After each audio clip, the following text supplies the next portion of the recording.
Hello guys, പിന്നത്തെ നമ്മുടെ special okra fry ആണ് വീഡിയോ. അപ്പോൾ ഈ ഓക്ര ഫ്രൈ എങ്ങനെ ഉണ്ടാക്കുന്നതെന്ന് നമുക്ക് നോക്കാം. പേര് കേട്ട് ആരും പേടിക്കണ്ട. ഓക്ര എന്ന് പറയുന്നത് നമ്മുടെ പ്രിയപ്പെട്ട വെണ്ടയ്ക്കയാണ്, അതായത് ലേഡീസ് ഫിംഗറാണ്.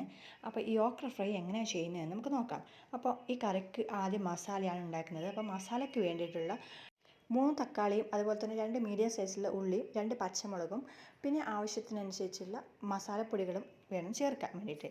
അപ്പോൾ ഉള്ളി മുറിച്ച് കഴിഞ്ഞ ശേഷം 2 പച്ചമുളക് ഇതിലേക്ക് ചേർത്ത് കൊടുക്കാം.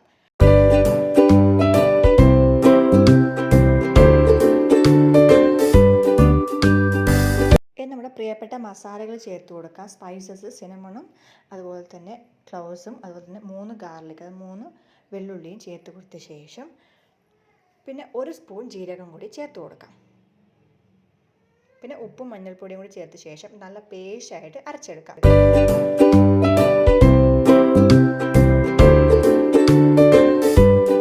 അപ്പോൾ മസാല പേസ്റ്റ് ഇവിടെ റെഡി ആയിട്ടുണ്ട്. ഇനി നമുക്കിത് മാറ്റി വെച്ചിട്ട് നമ്മുടെ കറിക്കുള്ള പരിപാടി നോക്കാം. അപ്പോൾ എണ്ണ ചൂടായ ശേഷം നമ്മുടെ കടുകും അതുപോലെ തന്നെ ഉഴുന്ന് പരിപ്പും ജീരകം ഇട്ട് പൊട്ടിക്കാം. ഇതിന് ശേഷം നമ്മൾ അരച്ച് വെച്ചിരിക്കുന്ന ഈ ഫൈൻ പേസ്റ്റ് ഉണ്ട്, ഈ മസാല പേസ്റ്റ് ഇതിലേക്ക് ചേർത്ത് കൊടുക്കാം കേട്ടോ. ഇനി ഒരു പിടി കറിവേപ്പില ഉണ്ടല്ലോ, അത് ചേർത്ത് കൊടുത്ത് നന്നായിട്ട് ഇളക്കാം. ഇളക്കുന്നതിന് മുമ്പായിട്ട് നമുക്ക് ആവശ്യത്തിനുള്ള മഞ്ഞൾപ്പൊടി, മല്ലിപ്പൊടി, മുളക് പൊടി, അതുപോലെ തന്നെ കുരുമുളക് പൊടി, പിന്നെ ആവശ്യത്തിനുള്ള ഉപ്പും എല്ലാം കൂടി ചേർത്ത് നന്നായിട്ട് ഇളക്കി യോജിപ്പിക്കാം.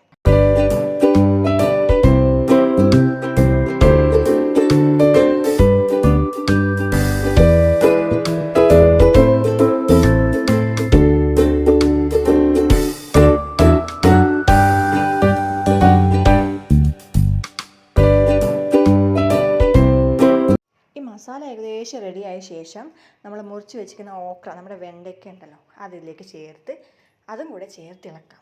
ഇത് അടച്ചു വെച്ചൊരു 15 മിനിറ്റ് വേവിച്ചെടുക്കാം. അപ്പോൾ ഇതിന് ശേഷമുള്ള നമ്മുടെ കറിയാണ് ഈ കാണുന്നത്. ഇതിന് മുകളിൽ നമ്മൾ പുതിനയില ഉണ്ടെങ്കിൽ നമുക്ക് ചേർത്ത് കൊടുക്കാം, അല്ലെങ്കിൽ കുഴപ്പമൊന്നുമില്ല കേട്ടോ.